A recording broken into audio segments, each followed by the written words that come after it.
ఓం గురు బ్రహ్మ గురుర్విష్ణు గురుదేవో మహేశ్వర గురు సాక్షాత్ పరబ్రహ్మ తస్మై శ్రీ గురవే నమః. ఓం మన్నాదో శ్రీ జగన్నాథ మద్గురు శ్రీ జగద్గురు మమాత్మా సర్వభూతాత్మ తస్మై శ్రీ గురవే నమః. ఓం అఖండ మండలాకారం వ్యాప్తం ఏన చరాచరం తత్పదం దర్శితం ఏన తస్మై శ్రీ గురవే నమః. త్రిమత ఏకైక గురువు ఆధ్యాత్మిక సామ్రాజ్య చక్రవర్తి శతాధిక గ్రంథకర్త హిందూ జ్ఞాన ధర్మ ప్రదాత సంచలనాత్మక రచయిత త్రైత సిద్ధాంత ఆదికర్త శ్రీ శ్రీ శ్రీ ఆచార్య ప్రబోధానంద యోగీశ్వర్ల వారిచే రచించబడిన ప్రథమ దైవ గ్రంథము త్రైత సిద్ధాంత భగవద్గీత. మనం జ్ఞానయోగం అనే అధ్యాయం చెప్పుకుంటా ఉన్నాము. జ్ఞానయోగం అనే అధ్యాయంలో పోయిన వారం ఏం చెప్పుకున్నామంటే, ఆత్మను తెలిసినటువంటి గురువులను చేరి వాళ్ళకు వినయ విధేయతలతో నమస్కరించి సేవలు చేస్తూ ఉంటే, తర్వాత సమయానుకూలంగా ప్రశ్నలు అడిగితే వాళ్ళు జ్ఞానాన్ని ఉపదేశిస్తారు. ఆ జ్ఞానము మన కర్మలను కాల్చే విధంగా ఉంటుంది అని మనము తెలుసుకున్నాము. ఇంకా గురువుల దగ్గర మాత్రము ఎప్పుడు పొరపాటు పడకూడదు. మనము సరి అయిన జ్ఞానం తెలియజేసే గురువు, అంటే జన్మరహిత్యాన్ని తెలియజేసే గురువును మాత్రమే వెతుక్కోవాలని కూడా మనం తెలుసుకున్నాం. అంతేకాకుండా గురువు లేకపోయిన ఎవరైనా జ్ఞానము తెలుసుకోవచ్చు. పుస్తకాలు చదివో తనలో తాను ఆలోచించడం వలన గురువుని గుర్తించడానికి కావాల్సిన జ్ఞానము లభిస్తుంది. కానీ ఇక్కడ ముఖ్యంగా తెలుసుకోవాల్సింది ఏంటంటే, జ్ఞానం అయితే తెలుస్తుంది గురువు లేకపోయినా కానీ మోక్షం రావాలంటే తప్పకుండా గురువు అవసరము. అంతేకాకుండా గురువు దగ్గరికి వెళ్ళినప్పుడు గురువు మన కర్మలను కాల్చే విధమైనటువంటి జ్ఞానాన్ని తెలియజేయాలి.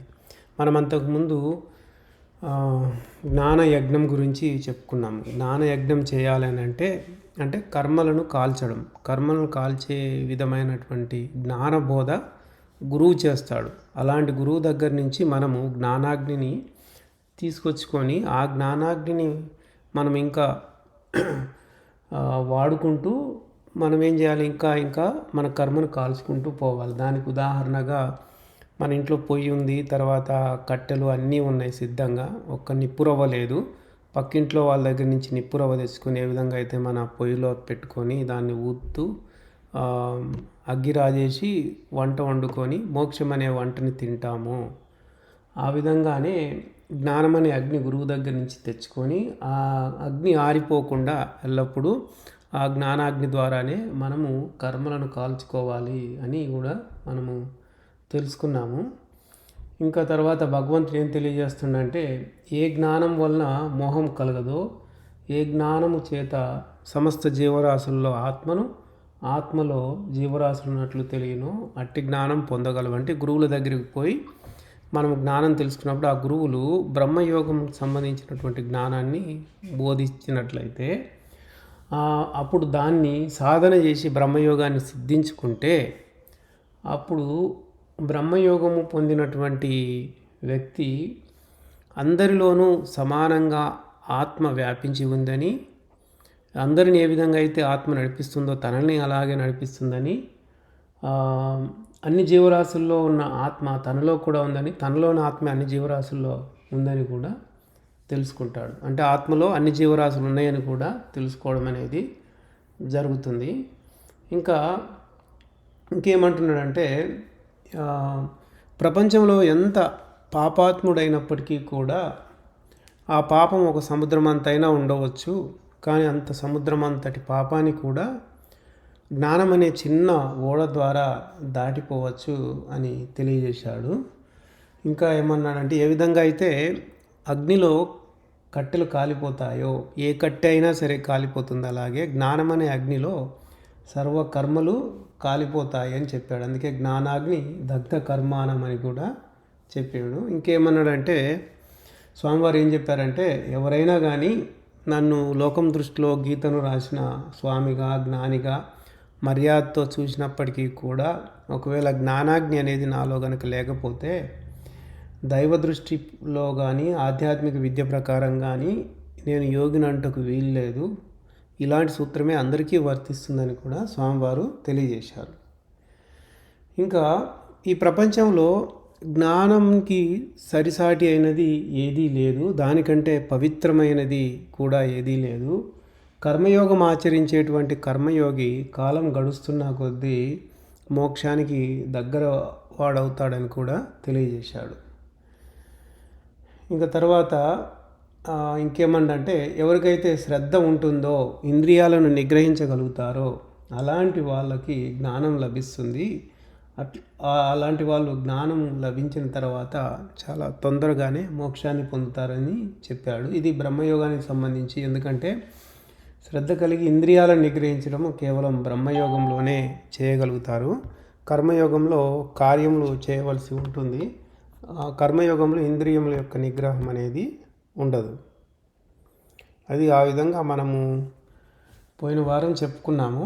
పోయిన వారం చెప్పుకున్న దాంట్లో ఏదన్నా అనుమానం ఉంటే అడగచ్చు.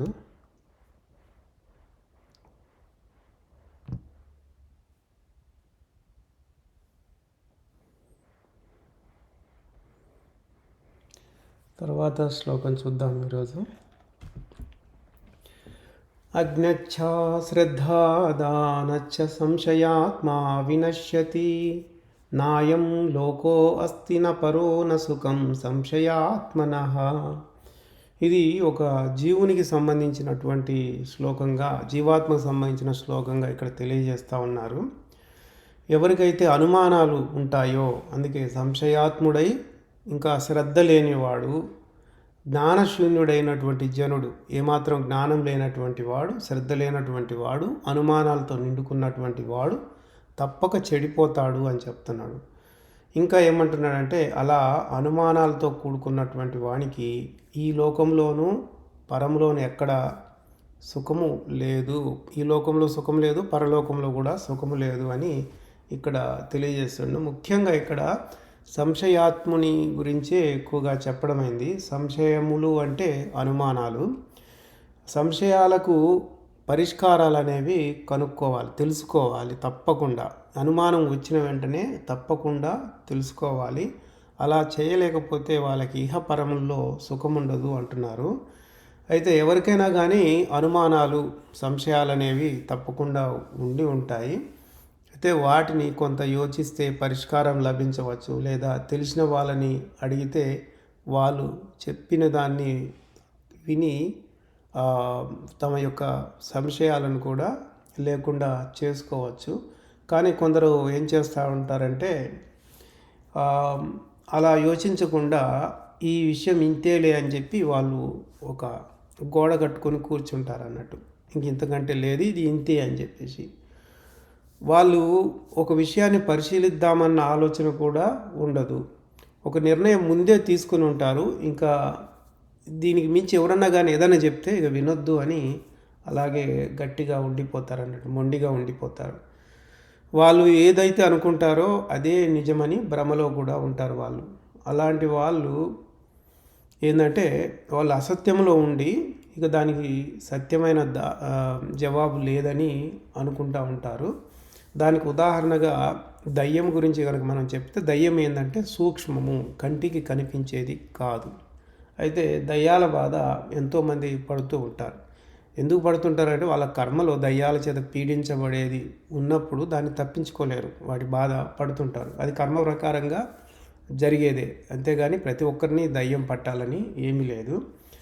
అయితే ఈ దయ్యం అన్న మాట వింటూనే కొందరు ఏం చేస్తూ ఉంటారంటే, వాళ్ళు ఆ దయ్యం బాధ అనుభవించే వాళ్ళని చూసి ఇదంతా బూటకం అని అంటారు, నమ్మరు వాళ్ళు. వాళ్ళకి మానసిక పరిస్థితి బాగలేదు అని అంటారు. అయితే వాళ్ళు లోపలికి వెళ్ళి అసలు దయ్యం అంటే ఏమిటి, అది ఏ విధంగా జరుగుతుంది, తర్వాత ఎందుకు ఈ విధంగా బాధపడుతున్నాడు, దీనికి పరిష్కారం ఏమైనా కనుక్కోగలమా, చేయగలమా అన్న ఆలోచన వాళ్ళు చేయరు. అలాంటి వాళ్ళు వాళ్ళకు తెలిసిందే సత్యమని అదే ప్రచారం చేస్తూ ఉంటారు. ఇవాళ రేపు మనం ఎన్నో కొన్ని బోర్డులు కూడా వాళ్ళు జన విజ్ఞాన వేదికని ఇంకా రకరకాలుగా పేర్లు పెట్టుకొని వాళ్ళంతా కూడా ప్రతిదాన్ని బూటకము, నాటకము అనుకుంటా ఏదేదో చెప్తూ ఉంటారు. అంటే కొన్ని విషయాలు అసత్యం కావచ్చు, కానీ ప్రతిదీ అసత్యమే అని అంటే కంటికి కనిపించినంత మాత్రాన అసత్యం అనేది చెప్పరాదు. పూర్తి శాస్త్ర పరిశోధన చేసి నిర్ధారణ చేసి శాస్త్రబద్ధంగా ఇది తప్ప ఇది ఒప్ప అనేది చెప్పాలి. అలా చెప్పకుండా ముందే వాళ్ళు నిర్ణయించుకొని అలా ఉంటారు.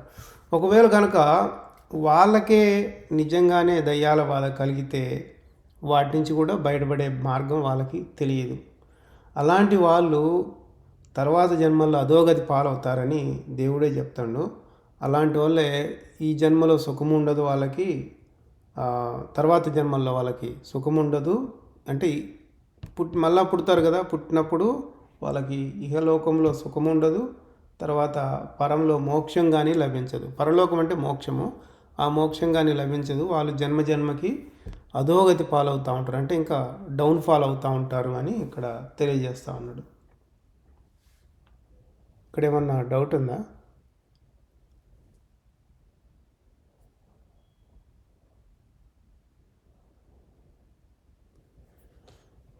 సరే, తర్వాత శ్లోకం చూద్దాము. యోగ సన్యస్త కర్మాణం జ్ఞాన సంఛిన్న సంశయం ఆత్మవంతం న కర్మాని నిబధ్నంతి ధనంజయ. జ్ఞాన వివరంతో అనుమానాలేవీ లేకుండా పోయిన వానికి, యోగ పద్ధతుల ద్వారా కర్మలను కాల్చివేయువానికి, మనస్సును ఆత్మను తెలియవానికి కర్మబంధములు కావు. ఎప్పుడైతే జ్ఞాన వివరం తెలుస్తుందో, అతనికి అనుమానాలు లేకుండా పోతాయో, అట్టివాడు కర్మయోగము ఆచరించగలడు. ఇంకా మనస్సును వశపరుచుకున్నవాడు బ్రహ్మయోగాన్ని చేయగలడు. ఈ విధంగా 2 పద్ధతుల ద్వారా కర్మ అనేది కాలిపోతుంది. అట్లా కర్మ కాలిపోయిన వానికి ఇక మళ్ళా కర్మబంధాలు అనేవి ఉండవు అని ఇక్కడ తెలియజేస్తాను. తర్వాత శ్లోకం చూద్దాము.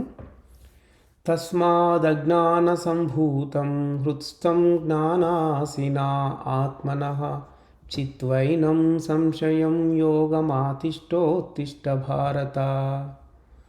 ఇక్కడ ఏమంటుందంటే, అజ్ఞానం వలన నీ హృదయములో నెలకొన్న సంశయమును జ్ఞాన ఖడ్గముతో నరికివేసి కర్మయోగము ఆచరింప పూనుకొనుము అని తెలియజేస్తా ఉన్నాడు. ఇది ఉత్తిష్ట భారత అంటే లే అర్జున అని చెప్పినట్లు. అంటే ఇక్కడ అర్జునుడే అని కాదు, సర్వజీవరాశులకు చెప్పింది కాబట్టి ఇది మనకు కూడా వర్తించే విధంగా ఉంది. ఇక్కడ అర్జునుడు కూడా వీళ్ళందరినీ చంపితే నాకు పాపం వస్తుంది కదా అని అతను భయపడ్డాడు. ఆ పాపం వచ్చే పని చేయొచ్చునా అని. ఆ విధంగా అనుమానం వచ్చిన వెంటనే యుద్ధం చేయొద్దని గట్టిగా నిర్ణయం తీసుకున్నాడు. ఈ యుద్ధం నేను చేయనని చెప్పేసి. ఎందుకంటే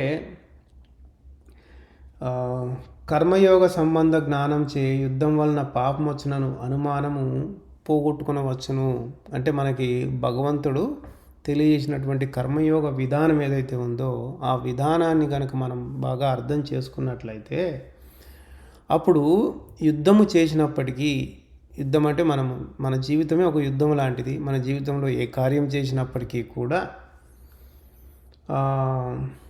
ఏ పాపం కానీ ఏ పుణ్యము కానీ, అంటే కర్మ బంధము లేకుండా చేసుకోవచ్చు. అయితే మనం చేసే పని ద్వారా వచ్చేటువంటి కర్మ ఏదైతే ఉందో అది ఆగామి కర్మ అవుతుంది. ఇప్పుడు మనం ప్రారబ్ధ కర్మను అనుభవిస్తూ ఉన్నాము. ప్రారబ్ధ కర్మ జరుగుతూ ఉన్నప్పుడు ప్రారబ్ధ కర్మ ప్రకారముగా మన పనులు జరుగుతూ ఉన్నాయి. పనులు జరిగేటప్పుడు ప్రతి పనికి సూక్ష్మంగా పాపము పుణ్యము అనేది ఉంటుంది. ఆ సూక్ష్మ ఫలితమైనటువంటి పాప పుణ్యము అది మళ్ళా కర్మగానే వస్తుంది. అది ఏ కర్మ అంటే ఆగామి కర్మ. ఆ ఆగామి కర్మ రాకుండా చేసుకోవడమే ఏమవుతుందంటే కర్మయోగం అవుతుంది. ఉన్న కర్మను అనుభవిస్తాము, కొత్త కర్మను తెచ్చుకోము. అది కర్మయోగం అన్నట్టు. కాబట్టి ఆ విధంగా ఎప్పుడైతే మనకి భగవంతుడు తెలియజేశాడో కర్మయోగ విధానము, ఆ వివరం విన్న ఎవరికైనా కానీ వాళ్ళ యొక్క అనుమానాలన్నీ కూడా పటాపంచలైపోగలుగుతాయి. అందుకే భగవంతుడు ఏమంటున్నాడంటే, ఈ సంశయాలన్నింటినీ కూడా జ్ఞాన ఖడ్గముతో నరికేసి కర్మయోగాన్ని ఆచరించుము అని తెలియజేస్తా ఉన్నాడు ఇక్కడ. ఆ విధంగా మనకి ఈ జ్ఞానయోగం అనే అధ్యాయము అయిపోయింది. తర్వాత కర్మ సన్యాస యోగము గురించి చెప్పుకుందాము. ఇప్పుడు ఈ జ్ఞానయోగం అనే అధ్యాయంలో ఇప్పుడు చెప్పుకున్న శ్లోకాల్లో ఏమన్నా అనుమానం ఉంటే అడగవచ్చు.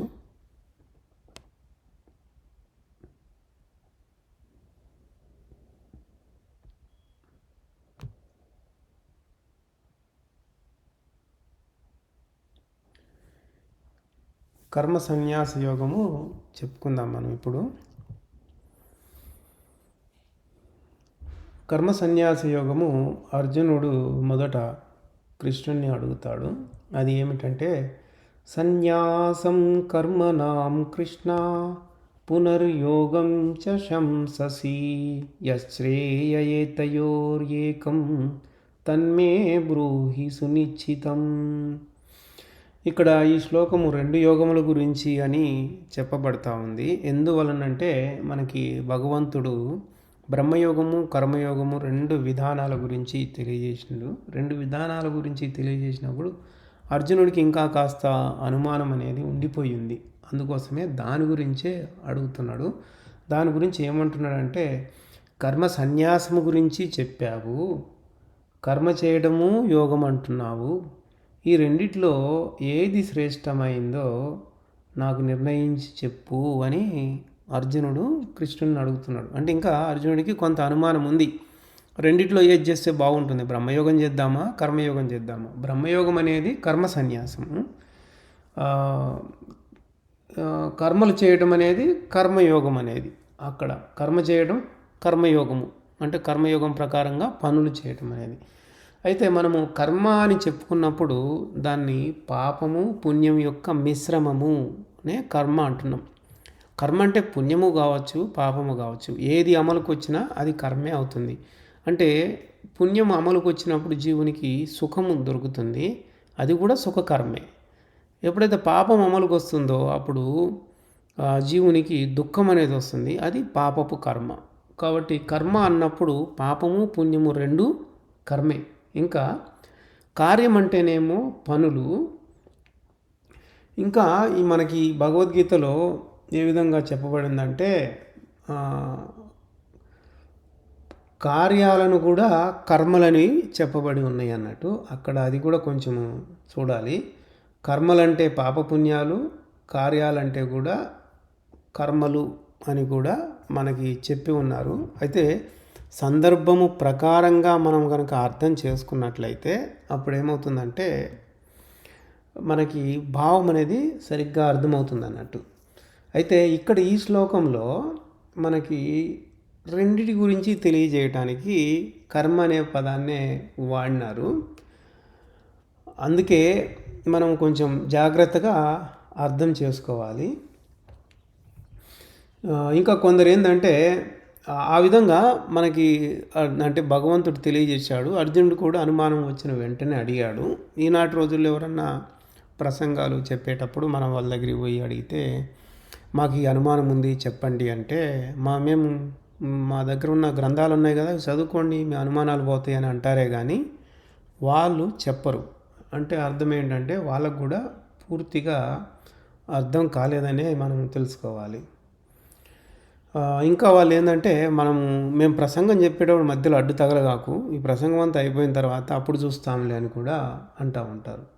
కానీ కృష్ణుడు మాత్రము మనకి ఇంతకుముందే మనం జ్ఞానయోగంలో చెప్పుకున్నాం, సంశయాత్మ వినశ్యతి అని చెప్పి. సంశయములు ఉన్న వెంటనే వాటిని లేకుండా నివృత్తి చేసుకోవాలని తెలియజేసిండు.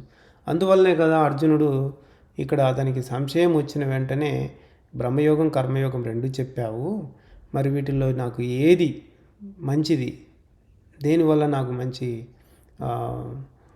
జరుగుతుందంటే కర్మను బాగా తొందరగా కాల్చుకోగలను, కర్మ నుంచి బయటపడగలను అన్న ఉద్దేశం అన్నట్టు. అది ఆ విధంగా పరమాత్మలో కలిసిపోవడానికి ముఖ్యంగా 2 పద్ధతులు భగవంతుడు తెలియజేశాడు. ఆ రెండిటి ద్వారా కూడా మోక్షము వస్తుంది. ఆ 2 పద్ధతులే 2 యోగాలు. ఈ 2 యోగాలనే 2 ధర్మాలని కూడా మనం చెప్పుకోవాలి. బ్రహ్మయోగము ఒక ధర్మం అయితే కర్మయోగము ఇంకొక ధర్మము. 2 ధర్మాలు ఇవి పాటించవలసిన ధర్మాలు, ఇవి ఆచరించవలసినటువంటి ధర్మాలు. వీటిని ఆచరించినప్పుడు కర్మ కాలిపోతుంది. మనం ఏం చెప్పుకున్నామంటే బ్రహ్మయోగము చేస్తే సంచిత కర్మ కాలిపోతుంది, అంటే నిల్వ ఉన్న కర్మ కాలిపోతుంది అని. కర్మయోగము ద్వారా ఆగామి కర్మ కాలిపోతుంది అని చెప్పి ఈ రెండు యోగ పద్ధతుల్లో ఎటు తిరిగి కర్మే కాలిపోతూ ఉంటుంది. అక్కడ కర్మ కాలిపోతూ ఉంటే ఆ విధంగా మనకు కొంతకాలానికి కర్మ అనేదే మిగలకుండా పోయినప్పుడు అప్పుడు మోక్షానికి దగ్గరైపోతాము, మోక్షం పొందడం అనేది జరుగుతుంది అన్నట్టు. కాబట్టి అర్జునుడికి అనుమానం వచ్చింది, బ్రహ్మయోగం చేస్తే బాగుంటుందా, కర్మయోగం చేస్తే బాగుంటుందా, ఈ రెండు పద్ధతుల ద్వారా కర్మ కాలిపోతుంది కదా. ఆ అనుమానం ఏంటో, దానికి జవాబు ఏమిటో భగవంతుని ద్వారా తెలుసుకుందామని అడిగాడు. అప్పుడు భగవంతుడు ఏం చెప్తా ఉన్నాడంటే, సన్యాస కర్మయోగచ్చ నిశ్రేయసకరావుభౌ తయోస్తు కర్మ సన్యాసాత్ కర్మయోగో విశిష్యతే. ఇక్కడ ఇది కర్మయోగము బ్రహ్మయోగము రెండిటికి పోల్చి ఏది శ్రేష్టమైనదో అని ఇక్కడ తెలియజేస్తున్నాడు. అయితే ఇక్కడ రెండూ శ్రేష్టమైనవి అని చెప్తున్నాడు. కర్మయోగము బ్రహ్మయోగం రెండూ శ్రేష్టమైనవే, కానీ బ్రహ్మయోగం కంటే కర్మయోగమే గొప్పదంటున్నాడు. కర్మ సన్యాసాత్ కర్మయోగో విశిష్యతే, అంటే కర్మ సన్యాసము కంటే కర్మయోగము విశేషమైనది అని చెప్తున్నాడు ఇక్కడ. అయితే ఇక్కడ ఏ పద్ధతి మంచిది, ఇది మంచిదా ఇది చెడ్డదా అని మనము తర్కించుకోవాల్సిన అవసరం లేదు. రెండు పద్ధతులు చేయగలిగిన వాళ్ళకి ఉత్తమమైనవే. ఆ రెండు పద్ధతుల ద్వారా కర్మ కాలిపోతుంది కాబట్టి రెండు సమానమైనవే దేవుణ్ణి చేరటానికి. అయితే ఒక సాధారణ దృష్ట్యా మనం కనుక చూసినట్లయితే, ఒక సాధారణ మనిషికి ఏది అనుకూలమైనది అన్నట్లుగా మనం చూసినట్లయితే కర్మయోగమే అనుకూలమైంది. ఇక్కడ విశిష్యత అంటే అనుకూలమైనది అనేది మనము అర్థం చేసుకోవాలి. అందుకే ఇప్పుడు మనము సంసారంలో చిక్కుకొని ఉన్నాము. మనం కుటుంబం కోసము పని చేయాలి, సంపాదన చేయాలి. ఆ సంపాదనతో కుటుంబం అంతా కూడా జీవితము గడుపుతూ ఉంటుంది. మనము బ్రహ్మయోగం చేద్దామని పోయి ఎక్కడో కూర్చొని బ్రహ్మయోగంలో ఉండిపోతే మరి కుటుంబ బాధ్యతలు ఎవరు నిర్వహించాలి? వాళ్ళకి కష్టమవుతుంది కదా, తన మీద ఆధారపడి ఉన్న వాళ్ళకి. కాబట్టి వాళ్ళకి అది అనుకూలమైంది కాదు. ఇక్కడ అనుకూలమైంది అంటే అందరికీ, అన్ని వయసుల వారికి సరిగ్గా అనుకూలమైంది కర్మయోగం. కాబట్టి ఆయన కర్మయోగమే విశేషమైనది అని చెప్తున్నాడు. కాబట్టి సాధారణ వ్యక్తుల ఎడల విశిష్టత కలిగి ఉన్నది ఏంటిది, మేలైనది ఏంది సాధారణ వ్యక్తులు ఆచరించడానికి అంటే కర్మయోగము. ఎవరికైతే సంసార బంధాలు ఏమీ ఉండవో, వాళ్ళ మీద ఎవరు ఆధారపడి ఉండరో, అట్టి వాళ్ళకు మాత్రము బ్రహ్మయోగము సులభమైంది, వాళ్ళు బ్రహ్మయోగము ఆచరించుకోవచ్చు అని ఇక్కడ తెలియజేస్తూ ఉన్నాడు. ఇందులో ఏదన్నా డౌట్ ఉంటే అడగచ్చు.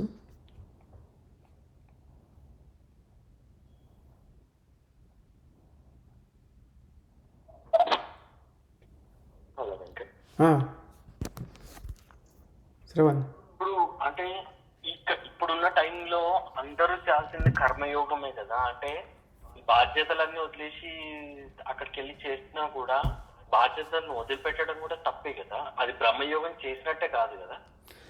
అందుకే బాధ్యతలు ఉన్నప్పుడు మనకి అందుకే రెండు పద్ధతులు చెప్పింది. ఒకటి, బాధ్యతలు లేని వాళ్ళు బ్రహ్మయోగం చేసుకోవచ్చు అని, బాధ్యతలు అన్నీ ఉన్నవాళ్ళు కర్మయోగము వాళ్ళకి మేలైంది అది చేయొచ్చని.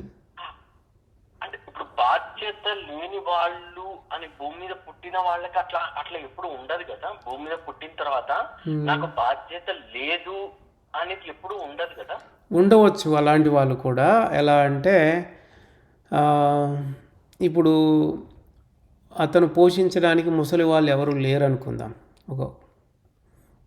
ఎవరు లేరు, తన వాళ్ళు ఎవరు లేరు, అతను ఒంటరివాడు అనుకుందాం. తనకి అలాంటి వ్యక్తికి ఏ బాధ్యత లేదు కదా, అతను బ్రహ్మయోగం చేయాలంటే చేయవచ్చు. ఇంకా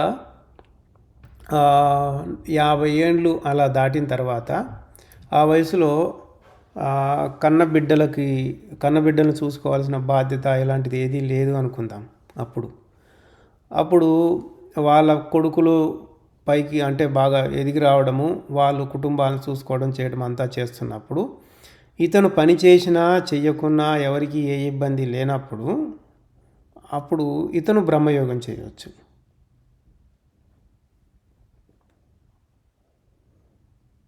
అలాంటి సందర్భాల్లో బ్రహ్మయోగం చేసుకోవడానికి వీలవుతుంది. ఓకే. అంటే తను బ్రహ్మయోగం చేస్తున్నా కూడా ఎక్కడో ఒక దగ్గర అయితే శ్రమ పడాల్సిందే కదా. తను జీవించాలి అంటే ఎక్కడో కర్మయోగం చేయాల్సిందే కదా అనేది. అంటే కొందరు ఎలా ఉంటారంటే కేవలం బ్రహ్మయోగులే ఉంటారు. వాళ్ళు ఆ, కర్మయోగం చేయకపోవచ్చు. బ్రహ్మయోగంలో ఉన్నంతసేపు కర్మ కాల్చుకునే వాళ్ళు ఉంటారు. ఆ తర్వాత బయటకు వచ్చాక మళ్ళీ ప్రపంచ పనులలో మునిగినప్పుడు ప్రపంచ కర్మ అనేది వస్తుంది. ఒకవేళ అంటే తను బతకాలి అని అనాలి, భూమి మీద బతకాలి అంటే తిండి తినాలి, అది చేసుకోవాలి కదా. అట్లా చేస్తున్నప్పుడు అది కర్మయోగం కిందకే వస్తుంది కదా. అంటే అంటే దానికోసమైనా కూడా తను ఏదో చేయాల్సిందే కదా. అంటే ఇక్కడ బ్రహ్మయోగం కూడా 24 గంటలు చేసే వాళ్ళు ఉండరు. బ్రహ్మయోగము కొందరు ఆ సాధన చేయడానికే చాలా 12 సంవత్సరాల వరకు పడుతుంది సాధనకి అని చెప్తారు. సాధన చేసిన తర్వాత సిద్ధించుకున్నా కూడా ఆ సిద్ధి ఎన్ని నిమిషాలు బ్రహ్మయోగంలో ఉంటాడు అనేది కూడా చెప్పలేము. కొందరు 10 నిమిషాలు, కొందరు 20 నిమిషాలు, కొందరు ఇంకా ఎక్కువ సమయం కూడా ఉండొచ్చు. అయితే బ్రహ్మయోగ సాధనకి ఎంతో శ్రమించాల్సి వస్తుంది. బ్రహ్మయోగం చేస్తా అని చెప్పేసి ఆ సాధన చేయడానికి పోయినప్పుడు తను కుటుంబానికి సంబంధించి ఎన్నో ముఖ్యమైన పనులు చేయడానికి వీలు కాదన్నట్టు.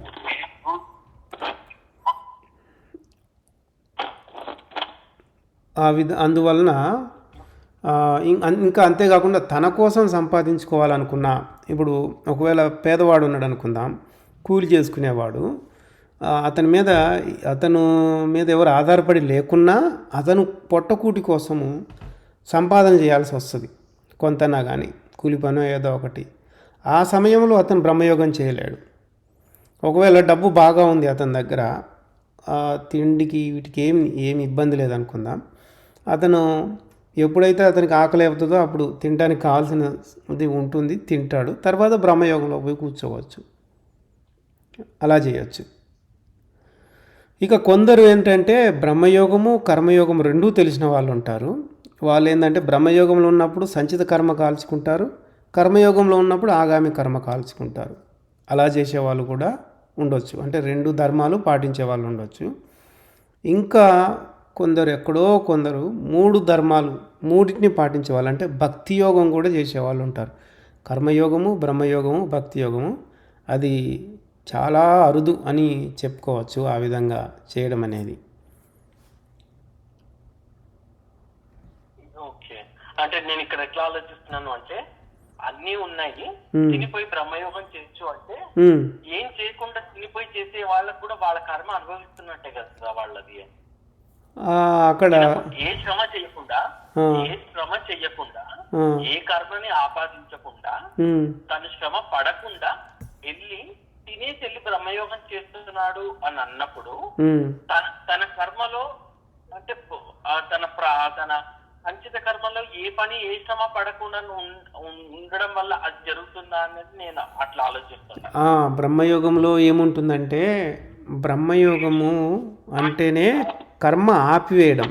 ఇప్పుడు ఫలానా టైంకి అంటే ఈరోజు 1 గంటకి, మధ్యాహ్నం 1 గంటకి ఫలానా పని చేస్తాడు అనేది కర్మలో ఉంటుంది. అయితే ఆ 1 గంటకి కరెక్ట్గా అతడు బ్రహ్మయోగంలోకి వెళ్ళిపోతే ఏమవుతుందంటే ఆ 1 గంటకి జరగవలసిన పని నిలిపేయబడుతుంది. బ్రహ్మయోగం నుంచి బయటకు వచ్చిన తర్వాత అప్పుడు మొదలవుతుంది అతనికి. ఆ బ్రహ్మయోగంలో ఉన్నంతసేపు కర్మ నిలబడిపోతుంది. బ్రహ్మయోగం నుంచి బయటకు రాగానే ఆ కర్మ మళ్ళీ మొదలవుతుంది. ఎందుకంటే మనలో కాలచక్రము తిరుగుతూ ఉంటే కర్మ అనేది అమలు జరుగుతూ ఉంటుంది. ఆ బ్రహ్మయోగంలో ఉన్నప్పుడు కాలచక్రం అనేది ఆగిపోతుంది ఆ జీవునికి. అప్పుడు ఆ కొత్త కర్మ అంటే ఆ కర్మ అమలు అనేది జరగదు అక్కడ. కర్మ నిలబడిపోతుంది, కర్మచక్రం ఆగిపోతుంది అక్కడ. ఎప్పుడైతే బ్రహ్మయోగం నుంచి బయటకు వస్తాడో అప్పుడు మళ్ళీ కాలచక్రం తిరగడం మొదలవుతుంది. ఆ కాలచక్రం యొక్క నీడ కర్మ మీద పడుతుంది, కర్మచక్రం మీద. కర్మచక్రంలో ఉన్న కర్మ యాక్టివేట్ అవుతుంది, అది ఉత్తేజం పొంది అది ఏం చేస్తుంది అంటే గుణచక్రం మీద పడుతుంది. అప్పుడు మళ్ళీ ఆ గుణాల వలన పనులు జరగడం అనేది ఉంటుంది అన్నట్టు. అయితే ఇప్పుడు తన ఆకలి తీర్చుకోవడానికి తింటాడు, కరెక్టే, తినాలి. అంటే తిన్న తర్వాత అతను బ్రహ్మయోగంలోకి వెళ్తాడు. అంటే అతనికి అన్నీ ఉన్నాయి, తినటానికి తిండి ఉంది, అంతా ఉంది, అతనికి ఏ బాధ్యత లేదు. కాబట్టి అతను బ్రహ్మయోగం చేసుకోవచ్చు. అతను ఎవరు అడిగేవాళ్ళు లేరు, నాకు ఇది కావాలి అది కావాలి అది చేసి పెట్టు, ఇది తీసుకురా అని చెప్పేవాళ్ళు లేరు, చేసేవాళ్ళు లేరు. తను బ్రహ్మయోగం చేసుకోవచ్చు.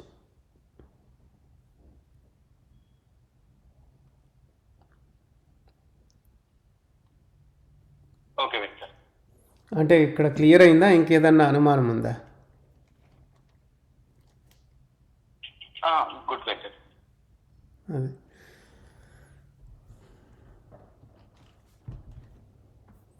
తర్వాత ఈ 3వ శ్లోకం చూద్దాము. జ్ఞేయస్స నిత్య సన్యాసీ యో న ద్వేష్టీ న కాంక్షతి నిర్ద్వంద్వో హి మహాబాహో సుఖం బంధాత్ ప్రముచ్యతే. ఇది కర్మయోగం గురించే ఏం చెప్తున్నాడంటే, ఎవనికైతే అసూయ ప్రేమలు లేవో, ఎవడు సుఖ దుఃఖ ద్వంద్వములను వదిలివేయునో వాడే నిత్య సన్యాసి, వానికి బంధాలు లేవు అంటున్నాడు. మనకి ఇక్కడ సన్యాసి అని అన్నాడు కాబట్టి, సన్యాసులు అంటే మనం ఏమనుకుంటామంటే కాషాయ వస్త్రాలు ధరించి సంసారాన్ని వదిలేసి బిచ్చమెత్తుకునే వాళ్ళను సన్యాసులు అని మనము అనుకుంటాము. అయితే ఇంకా మనం ఏమనుకుంటామంటే వాళ్ళు పనులన్నీ వదిలేసినారు, వాళ్ళు ఏ పని చేయరు, వాళ్ళే సన్యాసి అని. కొందరిని ఇప్పుడు ఇంట్లో కూడా ఏ పని చేయకపోతే, ఇంట్లో ఏం పని చేయడం లేదు, నువ్వేమైనా సన్యాసుల్లో కలిసిపోతావా అని కూడా ఒక మాట అంటూ ఉంటారు. ఇది చాలా చోట్ల మనము వింటానే ఉంటాము. అయితే మనలో ఏ భావం ఉందంటే సన్యాసి అని అంటే వాడు ఏ పని చేయడు, సంసారం వదిలేసి కాషాయ బట్టలు వేసుకొని బిచ్చమెత్తుకు తిరుగుతూ ఉంటాడు అనే ఒక్కటే మనకి తెలిసింది. కానీ అది నిజమైన సన్యాసము కాదు అని భగవంతుడు చెప్తాడు. అంటే నిజమైన సన్యాసం అనేది ఏంటి అనేది ఇక్కడ మనం తెలుసుకోవాలి. అంటే పనులు మానుకున్నోడు సన్యాసి కాదు, ఒక పద్ధతి ప్రకారంగా పనులు చేసేవాడే నిజమైన సన్యాసి అని అంటున్నాడు. అందుకే ఇక్కడ ఏమంటున్నాడంటే ద్వంద్వాలను వీడమంటున్నాడు. సుఖ దుఃఖ ద్వంద్వాలను వదిలివేసిన వాడు నిత్య సన్యాసి. ఎవరికైతే అసూయ ప్రేమలు ఉండవో, ఎవడైతే ద్వంద్వాలను వదిలేస్తాడో వాడే నిజమైన సన్యాసి అని చెప్తున్నాడు. కాబట్టి బయట మనకి వేషధారణతో కనిపించే వాళ్ళు సన్యాసులు కాదు అనేది మనకి ఇక్కడ సరి అయిన జవాబుగా భగవంతుడు తెలియజేస్తూ ఉన్నాడు. అయితే నిజమైన సన్యాసం ఏమిటి అంటే, ఎవరైతే ఈ గుణాలను వదిలేసి, ఇప్పుడు గుణాల్లో ఇక్కడ అసూయ ప్రేమ అని భగవంతుడు చెప్పిండు కదా. అసూయ చెడు గుణాల్లో అసూయ అనేది చాలా పెద్దది. అంటే ద్వేషము, అసూయ, పగ, ఇవన్నీ కూడా మత్సరం అని కూడా అంటాము. ఆ తర్వాత ప్రేమ అనేది మంచి గుణాల్లో పెద్దది, అన్నిటికంటే గొప్పది అన్నట్టు. ఆ విధంగా మంచి గుణాల ద్వారా పుణ్యము, చెడు గుణాల ద్వారా పాపం అనేది జీవునికి వస్తుంది. అందుకే ఏమన్నాడంటే ఎవరికైతే అసూయ ప్రేమలు లేవో అంటే వాళ్ళు వదిలేస్తారు. ఈ గుణాలకు చిక్కుకున్నప్పుడే జీవునికి కర్మ అనేది వస్తుంది. ఆ గుణాలకు చిక్కుకోకుండా ఉండాలి, తలలో ఆ గుణాల్లో బంధించబడకుండా ఉండాలి. అంటే ఆ విధంగా చేయగలిగితే అది కర్మయోగం అవుతుంది. ఇంకా తనకు సుఖం వచ్చినా దుఃఖం వచ్చినా ఏ విధంగా అనుకోవాలి అంటే, ఇది నా కర్మ ప్రకారంగానే వస్తుంది. ఈ సమయంలో నేను సుఖంగా ఉన్నాను అంటే పుణ్యకర్మ వల్లనే సుఖంగా ఉంది.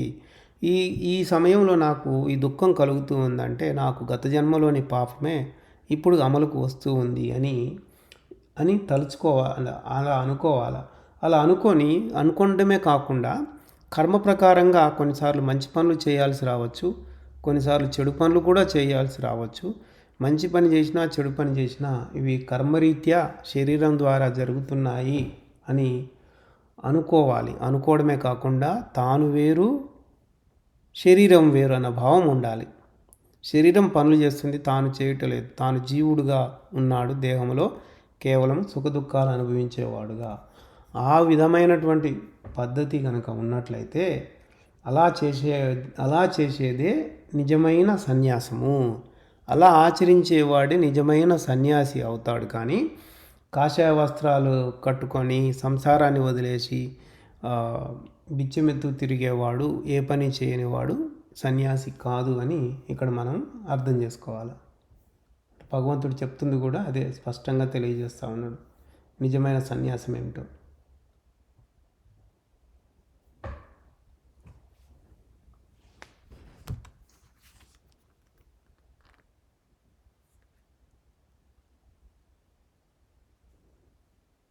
దీంట్లో ఇంకేమన్నా డౌట్ ఉందా?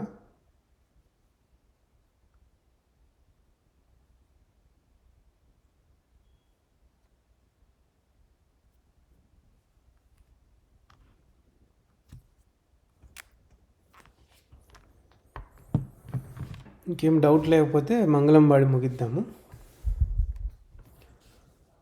ఓం మంగళం గురుదేవాయ మహనీయ ప్రబోధాత్మనే సర్వలోక శరణ్యాయ సాధురూపాయ మంగళం. అందరికీ ప్రబోధార్పణం.